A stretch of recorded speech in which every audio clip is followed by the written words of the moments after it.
¿qué tal? Bienvenidos, ya estamos en la unidad 8 y dentro de los temas que cabe mencionar que tomaremos en cuenta está el plan de recuperación ante desastres. Los objetivos de la presente unidad. Dentro de los objetivos que cabe mencionar dentro de la unidad 8 es identificar cuáles son los pasos para elaborar un plan de recuperación ante desastres, el cual nos va a ser de utilidad para restablecer la vida útil de nuestro sistema. Dentro de los temas de la presente unidad tomaremos en cuenta los siguientes puntos: plan de recuperación ante desastres, cómo elaborar el plan, manuales de contingencia y proceso de recuperación. Veremos también dentro de los puntos de retroalimentación ante las unidades pasadas que es sumamente importante al iniciar una auditoría considerar la exposición de los puntos de riesgo y controles. Cuando ya hemos definido este previo análisis, podemos sintetizar qué acciones podemos hacer en forma correctiva para recuperarnos ante esta catástrofe, ante una anomalía o algo que no esperamos. Y lo podemos ver dentro de la vida útil de nuestros procesos y también dentro de diferentes aspectos físicos. Puede ser físicos, puede ser lógicos, en la estructura de una organización.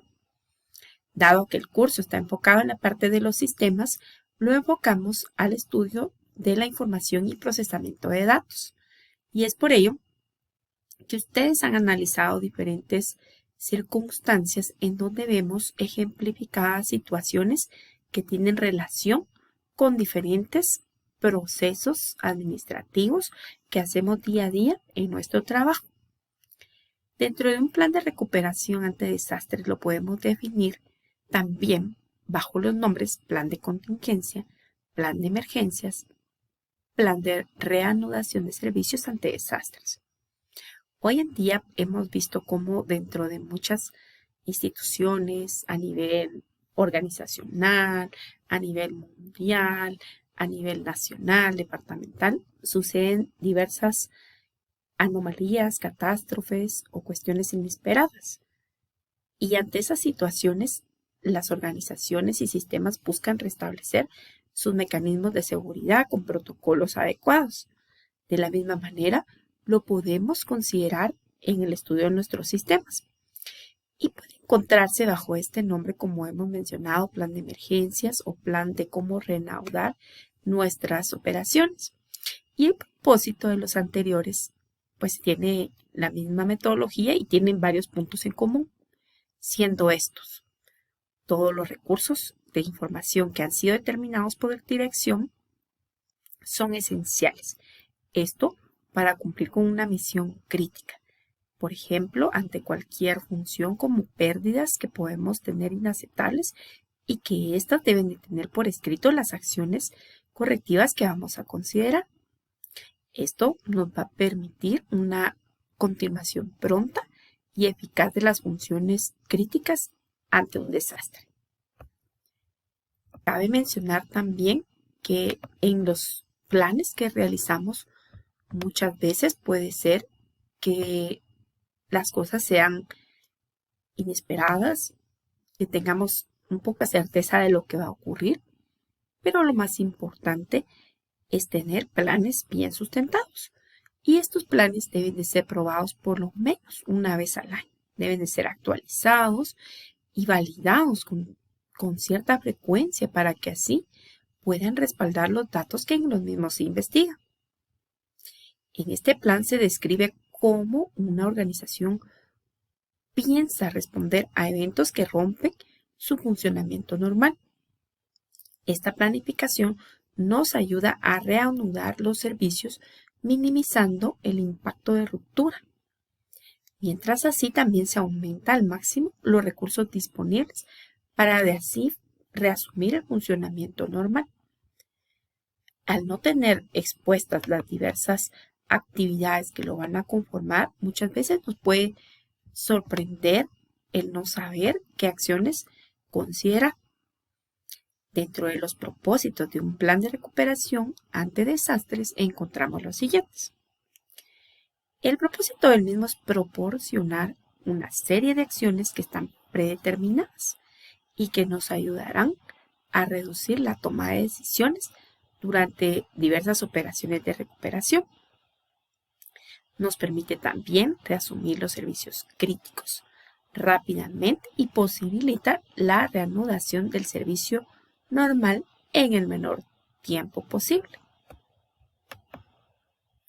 Dentro de las actividades que también vemos incluidas en este tipo de planes, es que nos van a ayudar a que una buena planificación puede reducir el número y la magnitud de decisiones que se deben de tomar. Esto durante un periodo, cuando la exposición al error está al máximo. Un plan nos ayudará a establecer, organizar y documentar un análisis de riesgo, de responsabilidades, de políticas, procedimientos y acuerdos con entidades tanto internas como externas.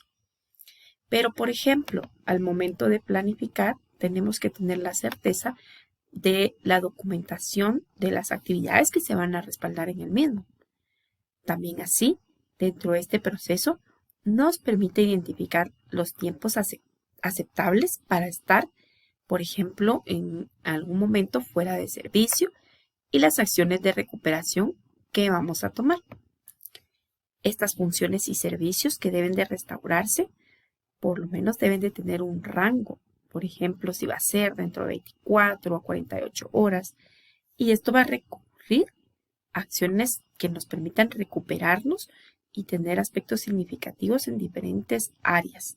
O puede ser que muchas veces se pueda prolongar estas circunstancias. Recordemos que son acciones que nosotros no esperamos que ocurran, pero pueden darse. En el plan de recuperación ante desastres, como les mencionaba con anterioridad, pueden requerir de un tiempo, puede ser días, semanas, qué sé yo, depende del nivel de gravedad del mismo, aunque, por ejemplo, si está en un margen de 2 a 1 día, nosotros buscamos hacer que nos puedan tener diferentes alternativas de qué poder hacer mientras este proceso está en transición. Esto se puede hacer mediante diferentes acuerdos en la organización o puede ser también con la organización, si es una entidad externa, que provee el servicio de nuestro sistema. También así, podemos distinguir que en un plan de recuperación ante diferentes desastres hay diferentes términos que nos pueden ayudar a determinar las partes del plan. Recordemos que en la fase de alerta podemos encontrar cualquier notificación que nos ayude a identificar evidencias de que está aconteciendo algo anómalo. También tenemos en la fase de transición procedimientos de concentración y traslado de personas a equipo y procedimientos de la puesta en marcha de los centros de recuperación y nuestros datos. También tenemos la fase de recuperación de cómo restaurar diferentes actividades y los procesos de gestión y soporte. Esto nos va a ayudar a tomar acciones correctivas y que nos permitan dar continuidad a la vuelta a la normalidad, analizando el impacto y los procedimientos que se tienen que tener previstos. Algunos términos que tienen relación en el plan de recuperación ante desastres podemos mencionar la prevención, la contención y la recuperación. En el caso de la prevención es prepararnos, ¿sí? Prepararnos para evitar que suceda un riesgo. En el caso de la contención es reprimir o moderar los efectos del desastre. En el caso de la recuperación es la acción de retornar al estado normal de las operaciones. Por último, contingencia, recordemos que es algo que puede suceder y que no esperamos.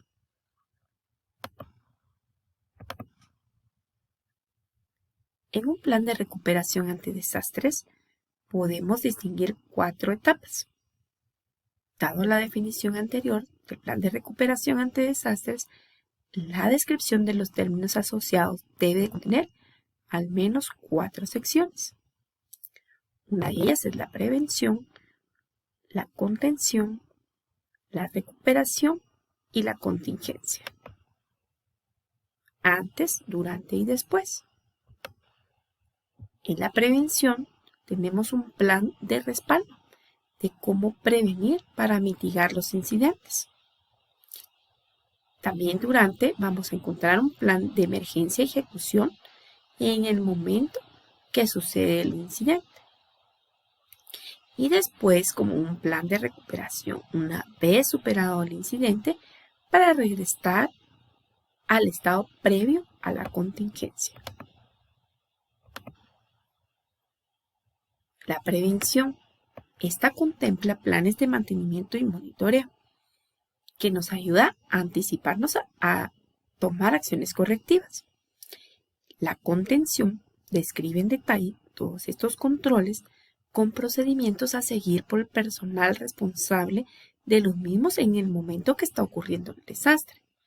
Es sumamente importante contar con instrucciones claras para que las personas puedan tomar acciones decisivas y correctivas. La recuperación establece cómo restablecer el sistema a su estado operativo. La contingencia u operación. Durante y mientras ocurre la recuperación ante un desastre. En esa parte se deben incluir todos los aspectos necesarios para la continuidad del negocio durante el desastre. ¿Cómo podemos elaborar el plan? Ya tenemos todos los conceptos necesarios y el análisis que debemos de profundizar. Al momento de elaborar un plan, se recomiendan los siguientes pasos. 1. Obtener el compromiso de administración o gerencia. 2. Establecer un comité de planificación ante desastre. 3. Elaborar un estudio de capacidad de recuperación ante el desastre. 4. Elaborar un estudio o análisis de riesgo. 5. Establecer prioridades en el sistema. También así, analizar y definir los requerimientos para la recuperación. Diseñar programas para la recuperación. Realizar entrenamiento para reanudar el servicio. Aprobar el plan y dar mantenimiento. Siguiendo con este punto de cómo elaborar el plan, los pasos anteriores se deben adecuar para así satisfacer las necesidades de cada organización. Cada paso se define a continuación. 1. Obtener compromisos de la dirección ejecutiva. Estos pueden obtenerse a través de apoyo ejecutivo y por medio de diferentes recursos, como por ejemplo, compromiso público al proceso, dedicación de recursos adecuados, participación activa y supervisión. También es importante integrar un equipo responsable de dicho plan. Este puede ser nombrado bajo el nombre de comité. Esta dirección debe de asignar a los miembros que tienen que ser personas que conozcan de la organización, de los recursos, de la información y diferentes áreas de usuarios que puedan integrar dicho comité para que exista conocimiento en común de varias personas. Los miembros del comité también deben de tener conocimientos técnicos, experiencia y planificación, así como habilidades personales. También elaborar un estudio de capacidad de recuperación ante desastre. Este debe de realizarse de tal manera que pueda ser en forma global y también bajo la estructura y ambiente que está en contexto. Esto considerando los recursos, información y también las diferentes fortalezas y debilidades que tomaremos en cuenta para recuperarnos. Entre algunas de las acciones que podemos identificar o qué actividades pueden hacerse, les menciono a continuación. 1. Hacer una lista de chequeo de los puntos a tratar para así evaluar la capacidad de recuperación de la organización. 2. asignar responsabilidades. 3. Reunir datos de evaluación. 4. Referir puntos de prioridad. 5. Preparar informes para la dirección ejecutiva en el cual se describa el estado de preparación de organización, así como la recuperación y acciones correctivas. También podemos establecer prioridades en el sistema. Para ello, es útil elaborar lista de qué elementos son más importantes. Pueden ser que todas las actividades sean importantes, quizás unas más urgentes que otras, y por ello las debemos de catalogar en diferentes categorías, como por ejemplo categoría 1, que deben de ser elaborados puntualmente, categoría 2, que sean ejecutados conforme los recursos que se tornan posibles, categoría 3, que puedan demorarse. Algunas acciones que podemos tomar en cuenta es realizar un inventario de todos los sistemas de la organización, entrevistar a los usuarios para establecer la prioridad por cada uno de los sistemas y sus subsistemas, desarrollar cronogramas de actividades definidos con prioridades de ejecución para los sistemas y autorización por parte de los usuarios. ¿Cómo elaborar el plan? Para elaborar el plan es importante analizar y definir requerimientos para su recuperación. Algunas acciones sugeridas. Dentro de las acciones sugeridas encontramos identificar una metodología para la aplicación lógica y física, para así reanudar totalmente o parcialmente el servicio. 2. Identificar e inventariar el software y los datos necesarios para procesar aplicaciones críticas. 3. Identificar requerimientos de comunicación. 4. Identificar y documentar horarios y procedimientos de backup. 5. Desarrollar requerimientos necesarios del sitio para una instalación de respaldo. Todas estas actividades están definidas en función de recuperarlos y que sepamos qué hacer ante ya un suceso que ha acontecido en un riesgo o una acción que no esperábamos. 6. Analizar y definir requerimientos para la recuperación. Siguiendo con las acciones sugeridas, podemos considerar determinar el tipo y nivel de hardware y software, desarrollar acuerdos para el soporte de la reanudación de los servicios, también así asignar responsabilidades del personal por puesto, modificar criterios de la seguridad lógica y física y también determinar los requerimientos de almacenamiento y procedimientos para los suministros. El diseñar un programa para reanudar las operaciones consta de una previa planificación. Muchas veces, quizás de situaciones o riesgos que se han expuesto en casos pasados y que se busca de cierta manera considerar diferentes prototipos para tomar en cuenta las acciones más oportunas a tomar una vez ya sabemos de antemano qué ha pasado. Sin embargo, puede ser que nunca haya acontecido, pero eso no quiere decir que no pueda darse. Y siempre de igual manera debemos planificar y programar qué hacer. Tenemos que analizar, establecer soluciones y sobre todo también capacitar a las personas para que estén instruidas, hacer pruebas y la recuperación. Algunas actividades y recursos que podemos incluir: los equipos, procedimientos, entrenamiento, pruebas del plan y actualizaciones del plan. Como mencioné en un principio, actualizar los planes requiere de estar constantemente revisándolos. Esto puede ser una vez en el año o puede ser con una periodicidad más frecuente dependiendo de qué tan expuestos nos vemos ante diferentes riesgos y situaciones dentro de nuestro sistema. Para poder también diseñar un plan es necesario probarlo. A través de los prototipos podemos establecer si nuestro plan de antemano va a funcionar o no. ¿Qué áreas debemos de probar o incluir en estas pruebas? Una de ellas es el respaldo de datos. Otra, respaldo para la documentación.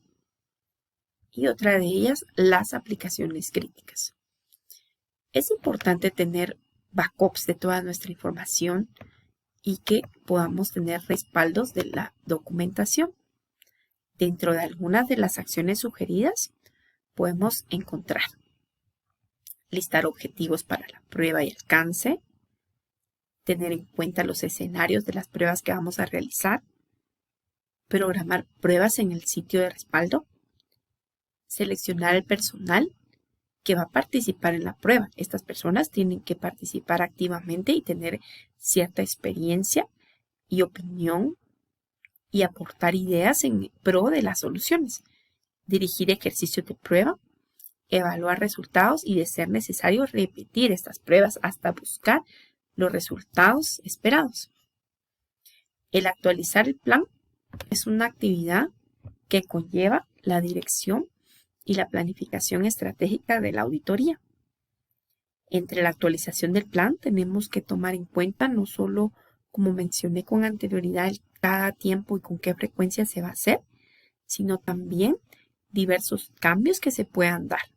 Por ejemplo, un cambio a nivel organizacional, un cambio de personal, un cambio en un puesto estratégico, nuevos requerimientos de seguridad, nuevas aplicaciones, cambios en la configuración, un cambio que pueda suceder a nivel externo y global, cambios en aspectos tecnológicos, cambios en un procedimiento, y es por ello que revisarlos y actualizarlos conlleva una frecuencia y conlleva un seguimiento y una planificación que requiere de la opinión de los expertos e involucrados y que continuamente se esté comunicando y teniendo dicha retroalimentación. Es preciso también considerar que estas retroalimentaciones vienen a ayudar a un claro y adecuado funcionamiento de nuestro sistema. Algunos formatos que nos pueden ser de utilidad para elaborar este plan, podemos encontrar los siguientes. En esta forma, considerar la fecha en que se revisó, por ejemplo, para tomar en cuenta la periodicidad con que se realiza, el puesto o persona directivo, quien lo aprobó y quien lo elaboró, tomar en cuenta el equipo, dentro de ellos si es personal que labora dentro de la organización, que es personal externo o interno, los miembros y la responsabilidad que recae en los mismos. Esto debe ser de uso común con el fin de informar y que todas las personas estén al tanto de lo que va a acontecer. Entre otros formatos, también encontramos el cronograma de contingencias. También es importante documentar las fechas en que fue realizado, quién lo realizó, el número de actividades que lo va a conformar, qué acción se puede dar en forma inmediata y quién es la persona responsable. Esto con el fin de saber a quién acudir y qué hacer. Contactos de emergencia. Los contactos de emergencia nos ayudan a saber a quién llamar, a quién acudir. Y esto nos ayuda también a documentar para que todas las personas dentro de la organización puedan tener acceso a este tipo de datos y que puedan acudir a una persona experta o alguien que les pueda apoyar. También deben incluir la fecha de revisión, quién lo aprobó, el nombre, es decir, las personas a quien yo voy a acudir. Si yo, por ejemplo, acudo a un técnico y este quizás no está dentro de la organización, qué organización o qué entidad externa pertenece y su responsabilidad en el sistema o si está dentro de la organización, y datos en los cuales yo puedo acudir a él, su cuenta de su correo, su número de teléfono, la ubicación física, el número de oficina. Y estos datos muchas veces en sí, se puede dar que las personas no los conozcan, no sepan a quién acudir, o no sepan qué hacer, o a quién llamar, o, o simplemente cuál es el procedimiento a seguir. Y estos formularios nos ayudan a documentar dicha información en nuestros manuales y que estén sustentados en cada uno de los procesos que se ven inmersos en el desarrollo lógico y físico de nuestro sistema. Por ejemplo, falló un computador, ¿a qué técnico puedo llamar? No está esa persona, ¿a quién más puedo acudir? O, por ejemplo, el sistema cayó y no sé cómo restablecerlo, ¿quién es el experto en esa área? Normalmente uno va a llamar a las personas expertas en cada una de las áreas expuestas. Puede ser que tengamos en mente a una, a dos, a tres o más personas, pero lo importante es documentarlo para que sepamos qué acciones correctivas tomar y que de esta manera nos ayude a retornar a la normalidad. Muchos vamos a esperar tener un retorno a la normalidad rápido y eficiente y no estar en un momento muy impas en donde no sabemos cómo restablecer. También en este formulario podemos incluir en un manual de contingencias quién lo aprobó, quién lo autorizó. Y entre algunos de los pasos, por ejemplo, la extensión del daño. ¿Qué repercusiones provocó en el sistema? La duración pronosticada de la suspensión. Las acciones correctivas propuestas. Eso sobre todo es lo más importante de considerar. No solo buscar los riesgos, no solo buscar qué los ocasionó, las causas del mismo, sino que también tener acciones concretas de cómo restablecer los mecanismos de seguridad que normalmente en auditoría le definimos como controles y en el curso hemos visto que existen de diferentes tipos. Puede ser según su naturaleza, según su función, según el entorno al cual aplica. Y también considerar la responsabilidad o el grado e involucramiento de quienes van a participar activamente en esta solución. Esto nos va a ayudar a, de cierta manera, a restablecer la vida útil en nuestro sistema. Cada una de estas actividades nos ayuda a tomar en cuenta un plan de recuperación ante desastres.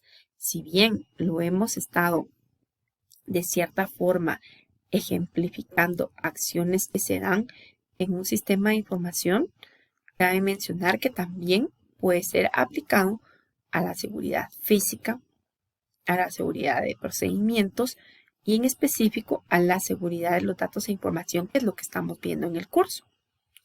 Es importante contar con este tipo de documentación para saber qué hacer, saber a quién acudir, qué acciones correctivas tomar y ante todo tomar consideración de por qué los manuales de contingencia y los planes de recuperación ante desastres vienen a apoyar a un proceso continuo de mejora. Vamos a ver a continuación un ejemplo de cómo documentar un manual de contingencias. A continuación, siguiendo con los temas, hablaremos del manual de contingencias. En la lectura complementaria en GES, ustedes encuentran este tema, que es el manual de contingencias. En este Word encontramos esta lectura con conceptos y ejemplos que complementan lo que les expliqué con anterioridad. En definición, un manual de contingencia nos puede ayudar a expresar tanto gráfica y descriptivamente esos planes de prevención, contención y recuperación que buscamos dentro de la parte global de la recuperación ante desastres y apoya en todo caso, como les decía, a prevenir y también a cómo resolver. La contingencia. Cuando hablamos de una contingencia, puede ser un obstáculo, puede ser una tarea que no salió como lo planeamos, un error, una falla o ausencia de personal. Un ejemplo, tenemos una actividad como es una solicitud de pedido y la contingencia es que no haya producto disponible. son situaciones que no deberían de darse, pero pueden darse. Si expresamos gráficamente un manual de contingencias, podemos ver su simbología, la cual la definimos así.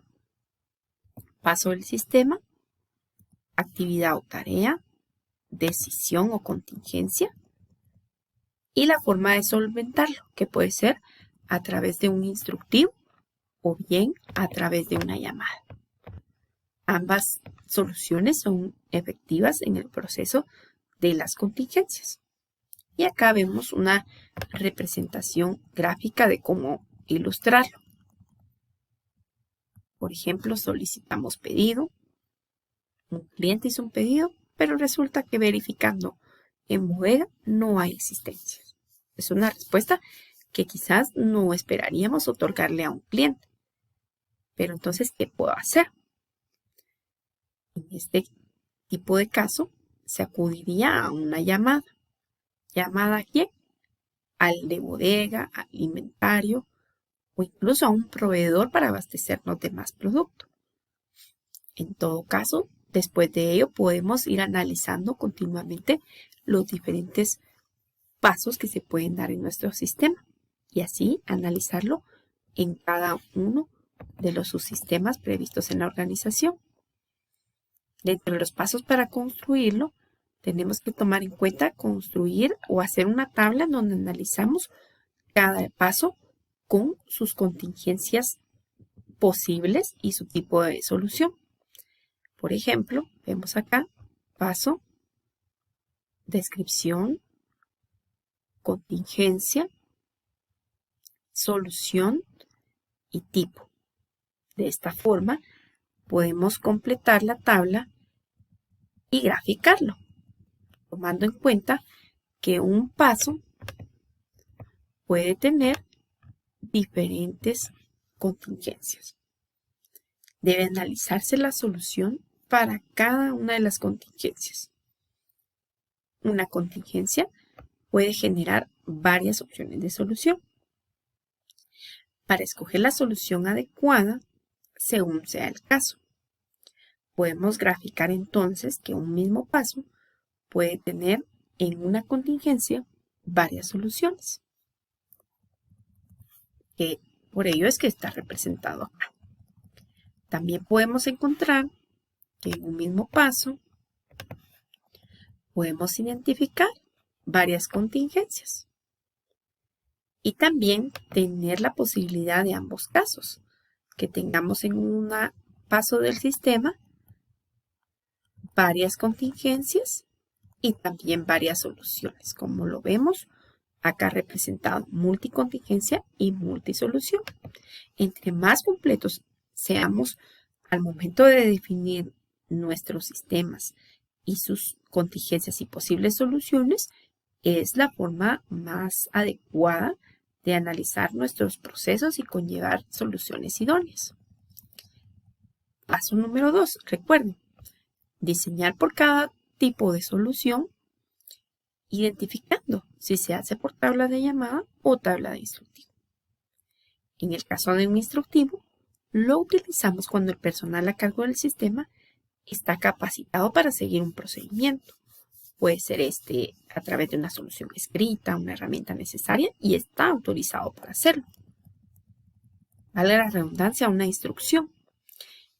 Y las llamadas las utilizamos cuando el personal a cargo no está capacitado, no lo sabe uno hacer y tal vez se ocurrió o se incurre en un riesgo de accidente y no tenemos las herramientas, no estamos autorizados para hacerlo y la llamada normalmente es a un experto quien va a resolver el problema. Por ejemplo, un electricista, un plomero, un técnico, un electrónico, etc.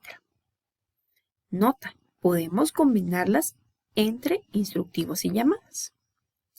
En el paso 3 encontramos un formato muy parecido al cual les expliqué con anterioridad, en donde contaba con los responsables. Acá vemos la prioridad. Va en orden no tanto jerárquico, sino que en primera instancia a quién puedo yo llamar, en segunda instancia, tercera instancia. Lo ideal es tener varias prioridades. Definir a quién voy a llamar, el puesto que esta persona ocupa, es decir, qué atribución tiene en el sistema o qué actividad elabora. Por ejemplo, el teléfono de casa, su celular, oficina, ¿dónde lo puedo localizar? A mí me es de carácter urgente y entonces yo sé a quién puedo recurrir. Por ejemplo, falla en el sistema. Yo en primera instancia, antes de ir con el gerente, buscaría el apoyo del técnico. Pero imagínense que él no está. ¿Quién podría sustituirlo en su lugar? ¿O qué otras opciones? Incluso hasta puede ser llamar a otras entidades externas. Por ejemplo, la tabla debe de contener mínimo 3 destinos de llamadas puestas en orden de prioridad en función de solución del problema y no de nivel jerárquico. Paso 4. Se establecen instructivos diseñados. Este instructivo se construirá con una lista de instrucciones o pasos que debemos de seguir para alcanzar un objetivo. El instructivo debe de contener quién lo va a realizar, la acción que se va a hacer y qué pasaría si no se logra esa acción. En este ejemplo, visualizamos un instructivo, por ejemplo, para encender un equipo que quizás está defectuoso y no lo logro encender. Quizás a la primera, tal vez no soy técnico o experta, pero voy a revisar si está bien conectado. Si no, voy a revisar el switch, si no lo reinicio, si no reviso si tiene carga, si tiene suficiente nivel de energía. Y definitivamente, si yo me atrevo a querer quizás arreglarlo según mi criterio, no va a ser la mejor opción si yo no soy la persona idónea para hacerlo. Aunque yo tal vez vea un instructivo o un video y quiera venir y arreglarlo, probablemente podría llegar al resultado, pero es un riesgo si no poseo este conocimiento oportuno. Entonces lo mejor o lo más certero podría ser llamar al técnico, que es una tabla de llamada en donde puedo tener las diferentes opciones de a quién acudir y sobre todo uno esperaría que estas opciones se llevaran en forma inmediata con el fin de restablecer los mecanismos de seguridad dentro del funcionamiento de nuestro sistema. Es sumamente importante tomar en cuenta que dentro de estas actividades es considerable el hecho de que podemos tener acciones que no esperábamos que fuesen así, que quizás en algún momento puedan fallar, y es ahí donde las alternativas nos ayudan a exponer situaciones en donde nosotros tenemos la capacidad de tomar una decisión y sobre todo esta planificación nos ayuda a contar con alternativas oportunas, claras y precisas que si en algún momento dado un auditor o la persona que está analizando o está expuesta al riesgo no lo estudia de antemano, puede incurrir en diferentes tipos de problemas de carácter quizás que no son tan urgentes y que pueden pasar de una categoría quizás mínima a algo catastrófico. Y esto incidir en diferentes consecuencias. Esto lo podemos ver aplicado a la auditoría de sistemas, de procesos y también por ende a la parte administrativa de recursos humanos y puede ser de alcance de un área y también de toda la organización. Los exhorto a leer la unidad de esta semana, que es la unidad 8, a participar en las actividades que tengan pendientes de foro y también así en la elaboración del caso de ejercicio número 4. Les agradezco su atención.